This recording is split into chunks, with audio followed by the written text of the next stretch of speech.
Здравствуйте, моряки! Поздравляю вас с участием.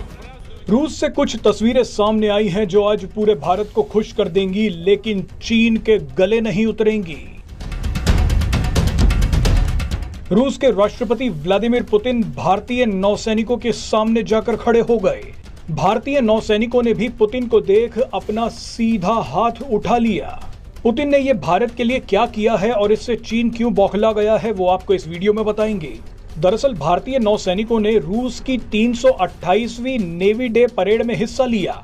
भारत की तरफ से नेवी डे परेड में युद्धपोत INS तबर शामिल हुआ था, लेकिन हैरानी तब हुई जब भारतीय युद्धपोत के सामने पुतिन पहुंच गए। पुतिन ने भारतीय नौसैनिकों की तरफ देखते हुए रूसी भाषा में थैंक यू इंडिया कहा। इसके बाद INS तबर पे खड़े भारतीय नौसैनिकों ने पुतिन के सम्मान में सीधा हाथ उठा दिया और पुतिन का अभिवादन किया।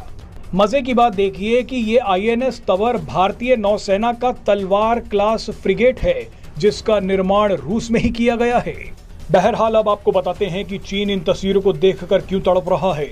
दरअसल जिस समय पुतिन भारतीय नौसैनिकों से मिल रहे थे, उससे कुछ घंटे पहले ही रूस के विदेश मंत्री सर्गेई लावरोव ने एक बहुत बड़ा ऐलान कर दिया।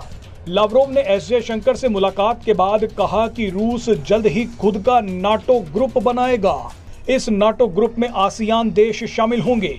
जानकारी के लिए बता दें कि आसियान में 10 दक्षिण पूर्व एशियाई देश शामिल हैं।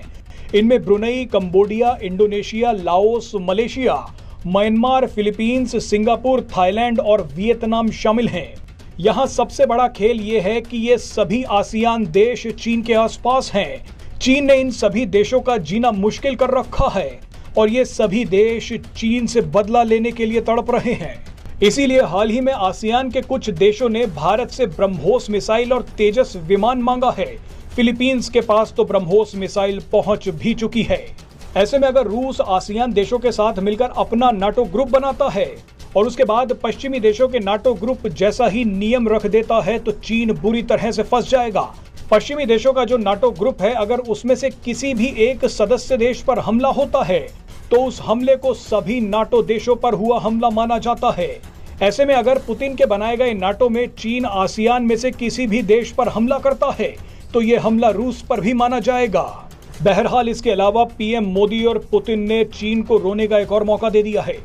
चीन की सोशल मीडिया में बहस चल रही है कि जब PM मोदी पुतिन से मिलते हैं तो पश्चिमी देश भारत को कुछ नहीं कहता, लेकिन जब चीनी राष्ट्रपति शी जिनपिंग पुतिन से मिलते हैं तो अमेरिका और पश्चिमी देश चीन पर प्रतिबंध लगा देते हैं और चीन को बुरा भला कहते हैं। ऐसे में पश्चिमी देशों को अब भारत को भी डांटना चाहिए, क्योंकि PM मोदी पुतिन से गले मिलकर आए थे।